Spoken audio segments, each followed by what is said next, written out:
रत्नागिरीमध्ये TWJ हे गुंतवणुकीचं प्रकरण समोर आलं होतं। मात्र यातल्या आरोपीला VIP ट्रीटमेंट देताना पाहायला मिळालं। कोर्टात नेताना संकेश घागसाठी जेवणाची व्यवस्था करण्यात आल्याचं पाहायला मिळालं। पोलिसांच्या याच भूमिकेनं गुंतवणूकदारही चांगलेच संतापल्याचं पाहायला मिळतंय। अखेर हॉटेल बाहेर गुंतवणूकदारांची प्रचंड गर्दी वाढली आणि त्यानंतर संकेशला घेऊन पोलिसांनी काढता पाय घेतलाय। अधिक माहिती जाणून घ्या आमचे प्रतिनिधी राकेश सध्या संपर्कात आहेत। राकेश, काय नेमकं घडलं आणि गुंतवणूकदार संतापल्याचं पाहायला मिळतंय?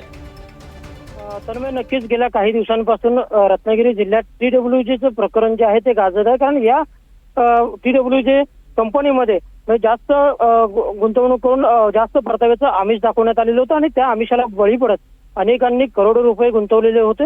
आणि या प्रकरणी संशयित आरोपी संकेश घाग याला ताब्यात घेण्यात आलेलं होतं। त्याचप्रमाणे मुख्य संचालक आणि त्यांची पत्नी यांना देखील ताब्यात घेण्यात आलेलं आहे। आज या संकेश घाग हा जो संशयित आरोपी आहे त्याला कोर्टात हजर करतेवेळी पोलिसांनी त्याला हॉटेलमध्ये जेवण दिल्याचं देखील पाहायला मिळालं। तसे व्हिडिओ सध्या सोशल मीडियावर व्हायरल झालेले आहेत आणि त्यामुळे एकच संतापाची लाट देखील जे गुंतवणूकदार आहेत त्यांच्यामध्ये पाहायला मिळत आहे। आणि त्या प्रकरणावरून संतापलेल्या गुंतवणूकदारांनी हॉटेलबाहेर जाब देखील पोलिसांना विचारलं होतं। त्यानंतर त्याला पोलिसांना तिथून काढता पाय त्याला हलवावं लागलं। पण एकूणच जर आपण पाहायला गेलं तर करोडो रुपये यामध्ये लोकांचे अडकलेले आहेत।